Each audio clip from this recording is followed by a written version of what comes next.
Hi, there in Chicago, Mel here. The voice crying out from the wilderness of Malibu to lend that voice for your support and encouragement at your rally today.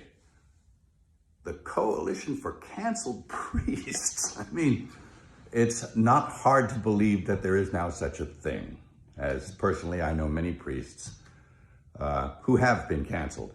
But not for the reasons you'd think. I mean, it's not like they did a hit and run drive and left the scene of the crime or embezzled church funds, stole the altar wine, or committed some other heinous crime. No, not at all. And who's persecuting them?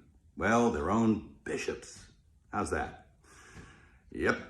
Who are they? Well, they're a pack of men who generally passively sit by and tolerate any kind of nonsense. But if one of their priests utters something that resembles orthodoxy, well, then they spring into action, they reprimand him, and they bully him and do their best to cancel him. And they succeed. They drum him out of the service, off he goes. I'm really sorry about that. That's a grave injustice, and it's kind of white martyrdom.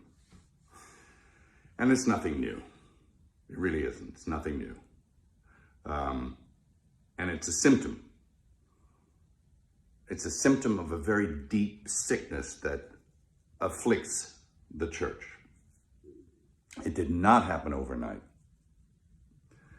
If anyone's familiar with the missives of Archbishop Vigano, he says that the seeds of erosion of the church were sown with the reforms of Vatican II, and I agree with him. He suggests even that we scrap the whole thing and go back and do it the way it was before. And it was a pastoral council after all. I mean,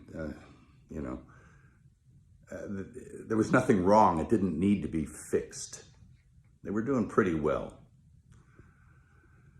At any rate, and I've had my own run-in with the bishops. I mean, who are they? Well,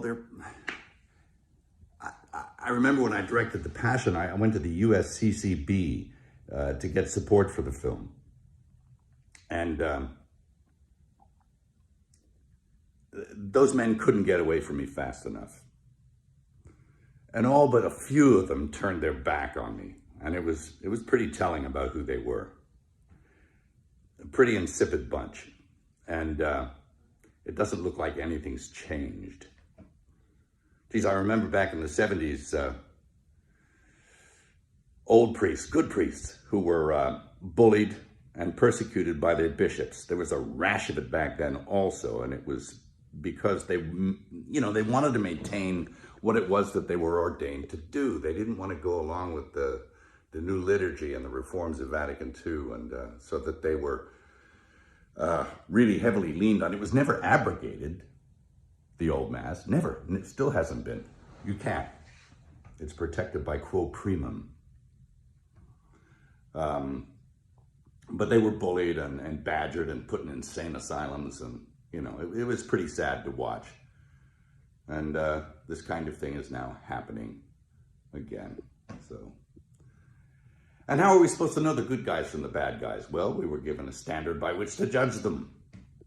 By their fruits, you'll know them. By their fruits. Anybody seen any good fruit lately? Well, it's tough. And look, I'm a pretty sinful guy. I mean, I'm as venal as the next guy.